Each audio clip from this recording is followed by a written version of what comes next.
എല്ലാവർക്കും നമ്മുടെ പുതിയൊരു വീഡിയോയിലോട്ട് സ്വാഗതം കേട്ടോ. നമുക്ക് സാധാരണ നമ്മളെ വണ്ടി കിട്ടുന്നത്, അതായത് നമുക്ക് കിട്ടുന്ന വണ്ടികളൊക്കെ നമ്മുടെ ചാനൽ റിവ്യൂ ചെയ്യാറുണ്ട്. ഇപ്പോൾ നമ്മളിപ്പോൾ യാത്രയൊന്നും ഇല്ലാത്തതുകൊണ്ട് ഇന്ന് നമുക്ക് കിട്ടിയിരിക്കുന്നുണ്ടല്ലോ ഒരു കിട്ടിലൊരു വണ്ടിയാണ്. ഹുണ്ടായുടെ തന്നെ ഏറ്റവും ലക്ഷറിയസ് ആയിട്ടുള്ള ഒരു വണ്ടിയാണ് അൽക്കസാർ. അൽക്കസാർ എന്ന വണ്ടി നമുക്ക് എവിടെ നിന്ന് വന്നത്? കരുനാഗപ്പള്ളിയിൽ നിന്ന് നമുക്ക് റിവ്യൂ ചെയ്യാൻ വേണ്ടി, എനിക്ക് നമ്മളെ അനുഷാദക്കാർക്ക് റിവ്യൂ ചെയ്യാൻ വേണ്ടി വണ്ടി വന്നിട്ടുണ്ട്. അപ്പോൾ ഈ വണ്ടിയുടെ ഫുൾ ഡീറ്റെയിൽസ് ആണ് നമ്മൾ ഇന്നത്തെ വീഡിയോ എന്ന് പറയുന്നത് കേട്ടോ. അപ്പോൾ അനുഷാദക്കാണ് നമ്മളെ ക്യാമറ ഒക്കെ ചെയ്യുന്നത്. അപ്പം ഫസ്റ്റ് ഓഫ് ഓൾ ഇതിൻ്റെ ലുക്ക് പറയുകയാണെങ്കിൽ വണ്ടി ഒരു ഹെവി ആണ്. ഇതൊരു SUV ടൈപ്പ് വണ്ടിയാണ് കേട്ടോ. അപ്പോൾ നമ്മളതിൻ്റെ കൂടുതലൊന്നും കാര്യങ്ങൾ പറഞ്ഞില്ല, എങ്കിലും നമുക്ക് അറിയാവുന്ന കാര്യങ്ങളൊക്കെ നമ്മൾ പറയാം. നമുക്ക് ഇതിൻ്റെ ലുക്ക് നമുക്ക് നോക്കുകയുണ്ടെങ്കിലോ, വണ്ടി ഒരു മാസ് ലുക്കാണ്. ഫ്രണ്ടിലൊക്കെ കാണും ഗൺ മെറ്റൽ ഗ്രില്ലൊക്കെ ആയിട്ട് നല്ല ഹെവി ലുക്കിലാണ് വണ്ടി. പിന്നെയെന്ന് പറയുന്നത് നമ്മളെ ഹുണ്ടായുടെ ക്രീറ്റ ഇല്ലേ, ക്രീറ്റ ആയിട്ട് നമുക്ക് സാമ്യം ഒന്നും പറയാൻ പറ്റത്തില്ല, എങ്കിലും എവിടെയൊക്കെ ചെറിയൊരു സാമ്യം ഉണ്ട് അല്ലേ, ചെറിയൊരു സാമ്യം ഉണ്ട്. പക്ഷേ ഹുണ്ടായേക്കാളും കുറച്ചും കൂടെ ഹുണ്ടായി ക്രെറ്റയെക്കാളും കുറച്ചുകൂടെ വലിയ വണ്ടിയാണ്. പിന്നെ ഏറ്റവും വലിയ കാര്യം, ഇത് വണ്ടി കുറച്ചും കൂടെ ഹെവിയാണ്. കാരണം ഇതിന്റെ ടയർ നിങ്ങൾക്ക് നോക്കി തന്നെ മനസ്സിലാവും, 18 ഇഞ്ച് അല്ലെ, 18 ഇഞ്ചിന്റെ അലോയ് വീലാണ്. 15, 55, 15 ആണ്, സോറി 18 ആണ് വരുന്ന. ഇതിന്റെ തൊട്ട് പിന്നെ താഴെ വരുമ്പോഴത്തേക്ക് 16 വരുന്നുണ്ട് അല്ലേ? 16 വരുന്നില്ലല്ലോ, എല്ലാം 18 തന്നെയല്ലേ? 18 വരുന്നതുകൊണ്ട് അത്യാവശ്യം നല്ലൊരു ഗ്രൗണ്ട് ക്ലിയറൻസ് ഒക്കെ കിട്ടുന്നുണ്ട്. വണ്ടിയാണ്, തട്ടുന്ന പ്രശ്നമൊന്നും ഉണ്ടാവില്ല മനേഷ്. അപ്പോൾ ഇതൊരു ടെസ്റ്റ് ഡ്രൈവ് വണ്ടിയാണ്. ടെസ്റ്റ് ഡ്രൈവ് വണ്ടിയല്ലേ ഇതല്ലേ? ടെസ്റ്റ് ഡ്രൈവ് വണ്ടിയാണ്. പിന്നെ നമുക്ക് ഇതിന് മെയിനായിട്ട് പറയാനുള്ളത് വെച്ചാൽ ഇതിൻ്റെ അകത്തുള്ള കുറേ ഫീച്ചേഴ്സാണ്. ലുക്ക് വൈസും കാര്യങ്ങളൊക്കെ നമുക്കിന്ന് കാണാം. ബാക്കിൽ നമ്മളെ ക്രിറ്റയുടെ പോലെയല്ല, ഇച്ചിരി വ്യത്യാസമായിട്ടുള്ള ബാക്കാണ്. ഫ്രണ്ട് ചെറുതായിട്ടൊരു സാമ്യം ഉണ്ടെങ്കിലും ബാക്ക് നമുക്ക് അത്ര സാമ്യം തോന്നത്തില്ല. ഒരു ഡിഫറെൻ്റ് ആയിട്ടുള്ള ലുക്കാണ് ബാക്കിൽ അൽക്കസാറിനൊക്കെ ആയിട്ടുണ്ട് ഹുണ്ടായുടെ. പിന്നെ ഈ വണ്ടി എന്ന് പറയുന്നത് 360 ക്യാമറ ഉള്ളൊരു വണ്ടിയാണ് കേട്ടോ.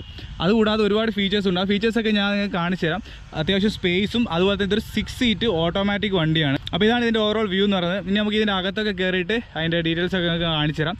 അപ്പോൾ ഞാൻ ഡ്രൈവിംഗ് സീറ്റിലിരിക്കുകയാണ്. ഡ്രൈവിംഗ് സീറ്റ് ഇരുന്ന് കഴിഞ്ഞാണ്ടോ നല്ല ഒരു ലക്ഷറി ഫീൽ ഉണ്ടല്ലേ. വണ്ടി കാണുമ്പോൾ ഒരുപാട് സ്വിച്ചും കാര്യങ്ങളും ഒക്കെ ഉള്ള ഒരു വണ്ടിയാണ്. എല്ലാ സേഫ്റ്റി ഫീച്ചേഴ്സ് ഒരുപാടുണ്ട്. 6 എയർ ബാഗ് ഉണ്ട്, അത് തന്നെ ഏറ്റവും വലിയ സേഫ്റ്റി ഫീച്ചേഴ്സ് ആണ്. അപ്പോൾ നമ്മൾ ഈ വണ്ടിയുടെ സ്റ്റിയറിംഗിൽ വീലിൽ തന്നെ, ഇപ്പോൾ ഈ വണ്ടിയുടെ നമ്മൾ സ്റ്റിയറിംഗ് നോക്കുകയാണെങ്കിൽ ഉണ്ടോ, ഇവിടെ നമുക്ക് ഒരുപാട് സ്വിച്ചസ് കാണാം. ഓഡിയോ കൺട്രോളും അതുപോലെ തന്നെ മോഡും കാര്യങ്ങളൊക്കെ നമുക്ക് ഇതിനകത്ത് ഓപ്പറേറ്റ് ചെയ്യാനും കാര്യങ്ങളൊക്കെയാണ്. മെയിനായിട്ട് ഇതിനകത്ത് എക്സ്ട്രാ നമുക്കൊരു ഫീച്ചർ എന്ന് പറയുന്നത്, നമ്മളിപ്പോൾ ഇൻഡിക്കേറ്റർ ഇടുവാണെന്ന് വെച്ചോ, ഇൻഡിക്കേറ്റർ ഇടുമ്പോൾ കണ്ടോ ഇവിടെ ആൾ നിൽക്കുന്നുണ്ടോ, ഇൻഡിക്കേറ്റർ ഇടുമ്പോൾ നമുക്ക് ക്യാമറ ഉണ്ട്. അത് നമ്മൾ വേറൊരു വണ്ടിയിലും കണ്ടിട്ടില്ലാത്തൊരു ഫീച്ചേഴ്സാണ് അല്ലേ, പുതുതായിട്ട് നമ്മൾ കാണുന്ന ഒരു ഫീച്ചറാണ്. ഇൻഡിക്കേറ്റർ ഇടുമ്പോൾ നമുക്ക് റിയർ വ്യൂ ക്യാമറ ഇടുന്നത്, വിഷയങ്ങളൊന്നും പ്രശ്നമൊന്നും വരത്തില്ല. ഇനി നമുക്ക് മറ്റേ ക്യാമറ ഇത് ഡ്രൈവിലിട്ട് കഴിഞ്ഞാൽ നമുക്ക് ഡ്രൈവിലിട്ട് കഴിഞ്ഞാൽ, അതുപോലെ തന്നെ വേറൊരു ഫീച്ചർ എന്ന് പറയുന്നത് ഇത് നമുക്ക് വ്യൂ ഉണ്ട് കേട്ടോ. നമുക്ക് 360 ക്യാമറ ഈ വണ്ടിയിലുണ്ട്. നമുക്ക് വണ്ടിയുടെ മുകളിൽ നിന്നുള്ളൊരു വ്യൂ, വണ്ടിയുടെ സൈഡ് വ്യൂ ഒക്കെ നമുക്ക് വണ്ടി റൺ ചെയ്യുമ്പോൾ നമുക്ക് വണ്ടി എവിടെയും തട്ടാത്ത രീതിയിൽ നമുക്ക് ഓടിച്ചുകൊണ്ട് പോകാൻ പറ്റും. ഫുള്ളി ക്യാമറ കൺട്രോൾഡാണ്. അതുകൊണ്ട് നമുക്ക് ഡ്രൈവ് ചെയ്യാൻ കുറച്ചും കൂടെ എളുപ്പമാണ് ഈ വണ്ടി. അതാണ് ഇതിൻ്റെ അടുത്തൊരു ഫീച്ചർ എന്ന് പറയുന്നത്. പിന്നെ എന്ന് പറയുന്നത് നമുക്ക് സീറ്റൊക്കെ ഇലക്ട്രോണിക്കലി അഡ്ജസ്റ്റബിൾ ആണ് ഈ വണ്ടിയുടെ. അതായത് ഈ ഒരു ലക്ഷറി വണ്ടിക്ക് വേണ്ട അത്യാവശ്യം വേണ്ട എല്ലാ കാര്യങ്ങളും ഉൾപ്പെടുത്തിയിട്ടുള്ള ഒരു വണ്ടി തന്നെയാണ് ഇത്. പിന്നെ ആവശ്യത്തിന് ഇതിനകത്ത് എക്സ്ട്രാ ഫീച്ചർ എന്ന് പറയാൻ പറ്റുന്നത് പിന്നെ എന്ന് വെച്ചാൽ ഇതൊരു ഓട്ടോമാറ്റിക് ആണ്. അതുപോലെ തന്നെ നമുക്ക് ഇതിനകത്ത് ട്രാക്ഷൻ കൺട്രോൾ, അതുപോലെ തന്നെ 3 മോഡുണ്ട്, കംഫർട്ട്, ഇക്കോ, സ്പോർട്ട്, അങ്ങനെ 3 മോഡുകളും പിന്നെ ട്രാക്ഷൻ കൺട്രോളും ഉള്ള ഒരു വണ്ടി കൂടിയാണിത്. അതിന്റെ മെയിൻ ആയിട്ടുണ്ടോ മീറ്റർ കൺസോളൊക്കെ വളരെ ഡിഫറെന്റ് ആയിട്ടാണ് കേട്ടോ. നമ്മളതാണ്ട് പോലെ അതെ, റെഡ് ആയിരുന്നു. സ്പോർട്സ് മോഡ് റെഡ്, ഇക്കോ ഇടുമ്പോൾ ഒരു തരം ഗ്രീൻ, കംഫർട്ട് ഇടുമ്പോൾ ഒരു ബ്ലൂ ആൻഡ് വൈറ്റിൽ വന്നിരിക്കുന്നു. അതിലാണ് ഇതിന്റെ ഒരു എക്സ്ട്രാ ഫീച്ചേഴ്സ് എന്ന് പറയുന്നത്. പിന്നെ നമുക്ക് ഇവിടെ എന്ന് വെച്ചാൽ നമുക്ക് മൊബൈൽ, അതായത് വയർലെസ് ചാർജർ ഉണ്ട്, പിന്നെ ഒരു USB പോർട്ട്, 12 വോൾട്ടിന്റെ ചാർജർ, അങ്ങനെ കാര്യങ്ങളെല്ലാം ഇതിനകത്തുണ്ട്. ഓട്ടോ ഹോൾഡ് എന്ന് പറയുന്നൊരു ഫീച്ചർ എന്ന് പറയുന്നത്, നമ്മളിപ്പോൾ വണ്ടി ഇറക്കത്തിലൊക്കെയാണ് നമ്മൾ നിർത്തിയിട്ടിരിക്കുകയാണെങ്കിൽ നമ്മൾ ഫ്രണ്ടിലോട്ട് എടുക്കുമ്പോൾ ബാക്കോട്ട് പോകാതിരിക്കാൻ വേണ്ടിയാണല്ലേ ഓട്ടോ ഹോൾഡ് സ്വിച്ച് നമ്മൾ നീക്കി കഴിഞ്ഞാൽ നമുക്ക് പുറകോട്ട് പോകത്തില്ല. അത്തരത്തിലെല്ലാം വളരെ ഡ്രൈവർ ഫ്രണ്ട്ലി ആയിട്ടുള്ള കാര്യങ്ങളെല്ലാം ഉൾപ്പെടുത്തിയിട്ടുള്ള ഒരു വണ്ടി തന്നെയാണ് കേട്ടോ ഹുണ്ടായുടെ. പിന്നെന്താ പറയുക, 6 എയർ ബാഗ് ഉള്ള വണ്ടിയാണ്, നാവിഗേഷൻ കാര്യങ്ങൾ എല്ലാം ഉണ്ട്. പിന്നെന്ന് പറയുന്നത് സൺറൂഫാണ്, അതായത് പനോരമിക് സൺറൂഫാണ് ഈ വണ്ടി എന്ന് പറയുന്നുണ്ടോ. അപ്പോൾ പനോരമിക് സൺറൂഫൊക്കെ പൊക്കി നമുക്ക് നല്ല വൈഡായിട്ട് വെട്ടോ കിട്ടും. പിന്നെ ഇത് നമുക്ക് യൂസ് എന്ന് പറയുന്നത് ആദ്യത്തെ കുറച്ച് നാൾ കാണത്തുള്ളൂ കേട്ടോ, കാരണം ഇത് നല്ല രീതിയിൽ പൊടി അടിക്കുന്ന ഒരു സംവിധാനം ആയതുകൊണ്ട് അധികം നാൾ ആരും ഉപയോഗിക്കാൻ ചാൻസ് ഇല്ല. പക്ഷേ ഇതെല്ലാം ഒരു ലക്ഷറി വണ്ടിക്കകത്ത് വേണ്ട എല്ലാ കാര്യങ്ങളും ഉൾപ്പെടുത്തിയിട്ടുണ്ട്. പിന്നെ എന്താ പറയുക, അപ്പോൾ നമുക്ക് അതങ്ങ് അടയ്ക്കാം. പിന്നെ ഞാൻ പറഞ്ഞ പോലെ തന്നെ 6 എയർ ബാഗ്, കാര്യങ്ങളൊക്കെ ഉള്ള വണ്ടിയാണ്. മെയിനായിട്ട് നമുക്ക് ഇന്ന് ഓടിച്ച് നോക്കാം, കാരണം 2000 cc എഞ്ചിനുള്ള വണ്ടിയാണ്. വണ്ടി ടെലിസ്കോപ്പിക്കും ആണ്, അതേപോലെ തന്നെ അഡ്ജസ്റ്റബിളും ആണ്. അഡ്ജസ്റ്റ് ചെയ്യാം നമുക്ക്, ടെലിസ്കോപ്പ് നമ്മളുടെ ഇഷ്ടമനുസരിച്ച് നമുക്ക് അഡ്ജസ്റ്റ് ചെയ്തൊക്കെ ഇരിക്കാവുന്ന. ഇത് താത്തോ ഭയങ്കര പൊങ്ങിയിരിക്കും. ഇങ്ങനെയാക്കി കുറച്ച് മേലോട്ടൊക്കെ. Okay fine. അപ്പം ഇനി നമുക്ക് പറയുന്നത്, നമുക്ക് ഇനി ജസ്റ്റ് എൻ്റെ ബാക്ക് സീറ്റും കൂടെ കാണിക്കും. ഏറ്റവും മെയിൻ പ്രശ്നം എന്ന് പറഞ്ഞാൽ വണ്ടി ഇപ്പം തിരുവനന്തപുരം വരെ പോകാണ്ട്, കൂടുതൽ നമുക്ക് സമയമില്ല. അതുകൊണ്ടാണ് ഞാൻ പെട്ടെന്ന് കാര്യങ്ങളൊക്കെ പറഞ്ഞു പോകുന്നത്. ഇത് പിടിച്ചു നമുക്ക് ഇതിൻ്റെ ബാക്ക് സീറ്റ് ഒന്ന് കാണിച്ചാൽ. ഞാനും മനുഷ്യർക്ക് അത്യാവശ്യം ഹൈറ്റുള്ള ആൾക്കാരാണ്, അത് മനസ്സിലാക്കാം. നമുക്ക് തന്നെ നല്ല രീതിയിൽ ഇരിക്കാൻ പറ്റും, പിന്നെ നല്ല ലെഗ് സ്പേസ് ഉണ്ട്. പിന്നെ ബാക്കിലെ സീറ്റ് ഞാൻ ഇരുന്ന് കാണിച്ചു തരാം, അത് എത്രത്തോളം കംഫർട്ട് ഉണ്ടെന്ന് ബാക്കിൽ ഇരുന്നാലേ അറിയാൻ പറ്റത്തുള്ളൂ. അപ്പോൾ എന്തായാലും ഞാൻ ബാക്കിൽ അങ്ങനെ നല്ല ലക്ഷറിയസ് ആയിട്ട് ഇരുന്നു. ഞാൻ ഇവിടെ ഇരുന്നപ്പോൾ ഞാൻ പറയാമല്ലോ, നമ്മൾ ആ ഒരു ഇന്നോവയിലൊക്കെ ഇരിക്കത്തില്ലേ, ഇന്നോവയിലെ ബാക്ക് സീറ്റില്ലേ, ഓൾമോസ്റ്റ് ആ ഒരു ഫീൽ നമുക്ക് കിട്ടുന്നുണ്ട്. കാരണം എന്ന് വെച്ചാൽ 2 പേർക്ക് ഇരിക്കുന്ന സീറ്റാണ്. പിന്നെ നമുക്ക് നല്ല ഹാൻഡ് റെസ്റ്റും കാര്യങ്ങളും, അതുപോലെ തന്നെ നല്ല വിശാലമായിട്ടിരിക്കാം. അതുപോലെ തന്നെ നമുക്ക് വേണമെങ്കിൽ ഒന്ന് അഡ്ജസ്റ്റ് ചെയ്തിട്ട് നമുക്ക് ജസ്റ്റ് ഒന്ന് എന്താ പറയുക, ഒരു സെമി സ്ലീപ്പർ രീതിയിൽ വേണമെങ്കിൽ ഒന്ന് ജസ്റ്റ് ഒന്ന് കിടന്നുറങ്ങാനും ഒക്കെ പറ്റും. ലോങ് റൈഡിന് നല്ല കംഫർട്ടബിൾ ആയിരിക്കും കേട്ടോ. നമുക്കിനി ഇതിൻ്റെ ബാക്കിലോട്ട് കയറി നോക്കാം. ഇവിടുത്തെ സീറ്റ് നമ്മൾ കണ്ടു. ഇനി നമുക്ക് ഏറ്റവും കൂടുതൽ അറിയേണ്ടത് 3rd റോ സീറ്റിനെ കുറിച്ചാണ്. 3rd റോ സീറ്റ് എങ്ങനെയുണ്ടെന്ന് നമുക്ക് നോക്കാം. അത് 3rd റോ സീറ്റ്, ഈ ഒരു സീറ്റ് ഒറ്റ ഞെക്കിയിട്ട് ഇങ്ങനെ ആയിക്കഴിഞ്ഞാൽ നമുക്കിത് മടങ്ങും. ഇനി അത് ബാക്കിലോട്ട് കയറി ഇരിക്കാൻ പോവാണ് കേട്ടോ. ബാക്ക് സീറ്റിലോട്ട് കയറുവാണ് കേട്ടോ, കണ്ടോ. അപ്പോൾ ഇത് നമ്മൾ ഈ ഫ്രണ്ടിലെ സീറ്റ് കുറച്ച് ബാക്കിലോട്ട് അഡ്ജസ്റ്റ് ചെയ്ത് കഴിഞ്ഞാൽ ഇപ്പം എനിക്കിപ്പോൾ കാലിനൊക്കെ അത്യാവശ്യം നീളമുണ്ടാകും. ചെറിയ ആൾക്കാർക്കൊക്കെ കുറച്ചും കൂടെ പൊക്കം കുറഞ്ഞതോ അല്ലെങ്കിൽ ചെറിയ പിള്ളേർക്കൊക്കെയാണ് കുറച്ചും കൂടെ കംഫർട്ട് എന്ന് തോന്നുന്നു കേട്ടോ. അത്ര വലിയ റിയർ കംഫർട്ടൊന്നും ഇല്ല, പക്ഷേ നമുക്കിവിടെ അത്യാവശ്യം വേണ്ട കാര്യങ്ങളെല്ലാം ഉണ്ട് കേട്ടോ. ഇവിടെ നമുക്ക് AC ഇവൻ്റ് വരുന്നുണ്ട്. AC നമുക്ക് ഇവിടെ നിന്ന് നമുക്ക് അഡ്ജസ്റ്റ് ചെയ്യാനും, അതുപോലെ തന്നെ ഒരു ചാർജിങ്ങിൻ്റെ പോർട്ടും വാട്ടർ ഹോൾഡറും എല്ലാം നമുക്ക് ഇതിനകത്ത് കൊടുത്തിട്ടുണ്ട്. 2 സൈഡിലും നമുക്ക് ചാർജിങ് പോർട്ട്, എല്ലായിടത്തും ചാർജിങ് പോർട്ടും ഇവിടെ നമുക്കുണ്ടോ നല്ല LED ലൈറ്റും കാര്യങ്ങളൊക്കെ കൊടുത്തിട്ടുണ്ട്.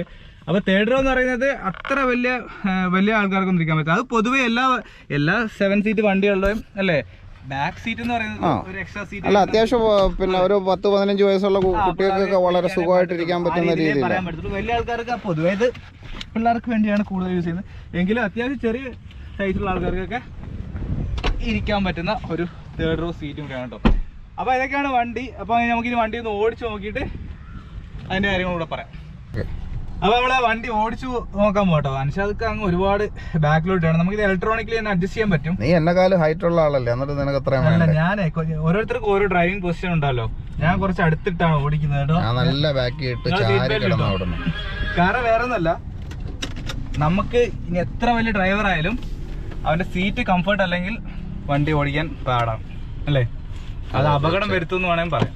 അപ്പോൾ നമ്മൾ ഹാൻഡ് ബ്രേക്ക് എടുത്ത് ഓട്ടോമാറ്റിക് വണ്ടിയാണ് കേട്ടോ. അതുകൊണ്ട് നമുക്ക് വലിയ പണിയൊന്നുമില്ല, വളരെ സുഖമായിട്ട് ഓടിച്ചുകൊണ്ട് പോകാം. അപ്പോൾ നമുക്ക് ഈ വണ്ടിയുടെ പെർഫോമൻസ് ഒക്കെ ജസ്റ്റ് ഒന്ന് ഓടിച്ച് നോക്കാം കേട്ടോ. ഇത് നമ്മളിപ്പോൾ നിൽക്കുന്നത് കോളേജിലാണ് കേട്ടോ. ഭയങ്കര ഇച്ചിരി റഷാണ്. ഇപ്പോൾ കോളേജൊക്കെ വിട്ട സമയമായതുകൊണ്ട് കുറച്ച് തിരക്കുണ്ട്.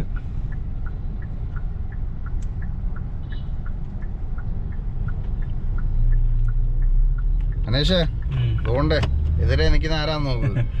അൻഷാദ് സീറ്റ് ബെൽറ്റ് ക്യാമറ പിടിച്ചിരിക്കുന്നു. നല്ല സൗണ്ട് കേൾക്കും അല്ലെങ്കിൽ സീറ്റ് ബെൽറ്റ്. അത് കയറിയ ഉടനെ നമ്മൾ ഇങ്ങനെയുള്ള ഇപ്പോഴത്തെ പുതിയ വണ്ടികളിൽ സീറ്റ് ബെൽറ്റ് ഇട്ടില്ല എന്നുണ്ടെങ്കിൽ നമ്മുടെ കാത് അതെന്ന് പറഞ്ഞാൽ അവർക്ക് നമ്മുടെ സേഫ്റ്റിയാണ് മുഖ്യം. അതുകൊണ്ട് സീറ്റ് ബെൽറ്റ് ഇടാതെ അവൻ നിൽക്കത്തില്ല. പിന്നെ ചിലവർ ഇതിന്റെ ഇടയിൽ വേറെ ഒരു ക്ലിപ്പ് വാങ്ങിച്ച് വെച്ചേക്കും, കയറ്റി വെക്കാൻ പറ്റുന്ന ഇതേപോലെ തന്നെ സ്പോർട്സ് മോഡ് ഇട്ടാണ് വണ്ടി ഓടിക്കുന്നത് കേട്ടോ. അപ്പൊ നല്ല ഓട്ടോമാറ്റിക് കൂടെ ആയതുകൊണ്ട് നല്ല വണ്ടി കാല് കൊടുത്തു കഴിഞ്ഞാൽ സിമ്പിൾ ആയിട്ടാണ് കയറുന്നത് കേട്ടോ. പിന്നെ ഇവിടെ ഇച്ചിരി തിരക്കൊക്കെ ഉള്ള സമയമായതുകൊണ്ട് ഞാൻ അധികം കാലം എടുക്കാൻ നിൽക്കുന്നില്ല, എങ്കിലും വളരെ കൂളായിട്ട് കയറുന്നുണ്ട്. പിന്നെ ആ വണ്ടിയുടെ ആ ഒരു എന്താ പറയുക, നമ്മൾ പവർ ഡെലിവറി ചെയ്യുമ്പോഴേ ആ ഒരു എന്താ പറയുക, ആ ഒരു ഇനിഷ്യൽ നമുക്ക് നല്ല ഫീൽ ചെയ്യും കേട്ടോ. ഒരു പെട്ടിയായിട്ട് എടുത്ത് കുറുകെ ചാടി. അപ്പം ഇതിനകത്ത് കാണിക്കുന്ന ഒരു മൈലേജ് എന്ന് പറയുന്നത് 9.4 ആണ്. ഈ പറഞ്ഞ ട്രാഫിക്കിലൊക്കെ കടന്ന് ഓടുന്നുണ്ടായിരിക്കും. ഹൈവേയിലൊക്കെ ഈ പറഞ്ഞ കമ്പനി പറയുന്നതിന്റെ അടുത്തുള്ള മൈലേജ് നമുക്ക് കിട്ടുമെന്ന് പ്രതീക്ഷിക്കാം കേട്ടോ. പിന്നെന്ന് പറയുന്നത് വണ്ടി ഓടിക്കാൻ വളരെ സിമ്പിളാണ്. സ്റ്റിയറിംഗ് ഒക്കെ വളരെ ലൈറ്റ് ആണ്. നമ്മൾ ചെറിയൊരു കൊച്ചു വണ്ടി ഓടിച്ചുകൊണ്ട് പോകുന്ന ഫീൽ ഉള്ളൂ കേട്ടോ. വലിയ വണ്ടി ഒരു 7 സീറ്റ് വണ്ടിയാണ്. ഇൻഡിക്കേറ്റർ ബാക്കിൽ നമുക്ക് അറിയാം, ബാക്കിലോ സൈഡിലോ എന്തെങ്കിലും ഉണ്ടെന്ന് നമുക്ക് അറിയാനും പറ്റും. നമ്മൾ ചെറിയൊരു ഓഫ് റോഡ് എന്ന് പറയാം. നമ്മളിവിടുത്തെ മെയിൻ റോഡാണ്, ഇപ്പോൾ ഓഫ് റോഡായി കിടക്കുവാണ്. അതാണോ വണ്ടി നല്ല സസ്പെൻഷന്റെ ഭാഗത്തൊക്കെ ഉണ്ട്. നമുക്ക് അങ്ങനെ വലിയ രീതിയിൽ കുഴിയിലൊന്നും പോയാൽ അറിയുന്ന പോലും ഇല്ല കേട്ടോ. വളരെ ഫ്രീ ആയിട്ട് ഓടിച്ചോണ്ട് പോകാണ്ടോ. നമ്മളിപ്പോ ഒരു അത്യാവശ്യം നല്ലൊരു കുഴിയിലല്ലേ പോകുന്നത്. നല്ല കട്ടറുള്ള സസ്പെൻഷൻ വിഷയമൊന്നുമില്ല, ഒന്നും അറിയുന്ന പോലും ഇല്ല. നല്ല കട്ടറുണ്ട്, നല്ല കുഴിയുണ്ട്, അത്യാവശ്യം നല്ല സസ്പെൻഷനാ. സാധാരണ വണ്ടി ഇത് താങ്ങി പോകാൻ പറ്റുന്ന കുഴികളാണ്, അത് നമ്മള് സിമ്പിൾ ആയിട്ട് പോകുന്നുണ്ട്.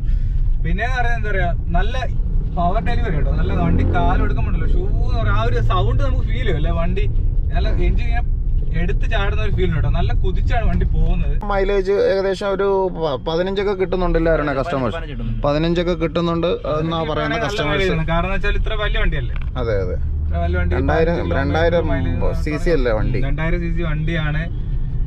പിന്നെന്താ പറയാ, വണ്ടി നല്ല വ്യൂ ആണ് കേട്ടോ. നമുക്ക് നല്ല, അതായത് കുറച്ച് അത്യാവശ്യം നമുക്ക് ഫ്രണ്ട് കാണാനും പറ്റും അല്ലെ. ബോണറ്റ് നമുക്ക് ഇതിനകത്ത് കാണാൻ പറ്റും ഇരിക്കുമ്പോ. കറക്റ്റ് പൊക്കം തന്നെ കിട്ടുന്നുണ്ട് വണ്ടി. അതുകൊണ്ട് ഇപ്പൊ വണ്ടി നമുക്ക് നമ്മുടെ നാട്ടില് വണ്ടിയൊന്നും ചെക്ക് ചെയ്യാനുള്ള റോഡില്ല, അതാണ് പ്രശ്നം കേട്ടോ. നമുക്ക് ഒരു 60-70 ആ സ്പീഡിലൊക്കെ ഇവിടെയൊക്കെ പോകാൻ പറ്റത്തുള്ളൂ. അല്ല, നമുക്ക് വണ്ടിയുടെ പവർ അങ്ങനെ നല്ലെന്നുണ്ടെങ്കിൽ നല്ല ഒഴിവുള്ള സമയത്ത് നല്ല ഹൈവേ കിട്ടണം. ഇവിടെ ആണെന്നുണ്ടെങ്കിൽ നമുക്ക് ഈ സമയത്ത് ഒട്ടും ഓടിക്കാൻ പറ്റത്തില്ല. കാര്യം എന്ന് പറഞ്ഞാൽ സ്കൂളും എല്ലാം തുറന്ന് കുട്ടികളും എല്ലാം ഉണ്ട്. സാധാരണ ഇന്നലെ വരെ ഇത് വിജനമായിട്ട് കിടന്നത്, ഇന്നലെയൊക്കെ ആയിരുന്നുണ്ടെങ്കിൽ നമുക്ക് ഇതിലെ കൂടെ നല്ല രീതിയിൽ പറന്ന് പോകുമായിരുന്നു. പിന്നെ നമ്മൾ സേഫ്റ്റി, കാൽനട യാത്രക്കാരുടെ സേഫ്റ്റി നോക്കി മനേഷേ നമ്മൾ സ്പീഡിന് ഓടിച്ചില്ല അല്ലേ. കുഴപ്പമില്ല അരുണെ, ഒരു ദിവസം നമുക്ക് ഇതിനകത്ത് മൂന്നാറോ തേക്കടിയോ ഒക്കെ പോകണം, വണ്ടിയായിട്ട് വരണം കേട്ടോ.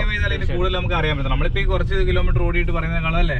അതെ നമുക്ക് വണ്ടി എടുത്ത് ദൂരം ലോങ് ഓരോ ദിവസവും നമുക്ക് ഓരോ വണ്ടിയായിട്ട് നമുക്ക് ഇങ്ങനെ ട്രിപ്പ് അടിക്കാം സോളോ ട്രാവലറിന്റെ കൂടെ. അപ്പൊ സോളോ ട്രാവലർ അല്ല, 3 പേരുണ്ട്. നല്ല പവർ ഇല്ല മനേഷേ, നല്ല സുഖമുണ്ടോ ഓടിക്കാൻ. ബ്രേക്കിംഗ് എഫിഷ്യൻസി ഒക്കെ എങ്ങനെയുണ്ട്? പക്ക ബ്രേക്ക്, ABS അല്ല, അതുകൊണ്ട് പക്ക ബ്രേക്കിംഗ് ആണ്. സിമ്പിൾ ആണ് വണ്ടി ഓടിക്കുന്നത്, വളരെ സിമ്പിൾ ആണ്. വലിയ വണ്ടി ഓടിക്കുന്ന ഒരു തോന്നലില്ലല്ലേ, നമ്മളൊരു സാധാ ഒരു വണ്ടി, കൊച്ചൊരു വണ്ടി ഓടിക്കുന്ന ഫീലല്ലേ ഉള്ളൂ. അത്യാവശ്യം നല്ല ഓട്ടോമാറ്റിക് കൂടെ ആയതുകൊണ്ട് നമുക്കും കുറച്ച് പണി കുറഞ്ഞു കിട്ടുന്നുണ്ട് അല്ലേ.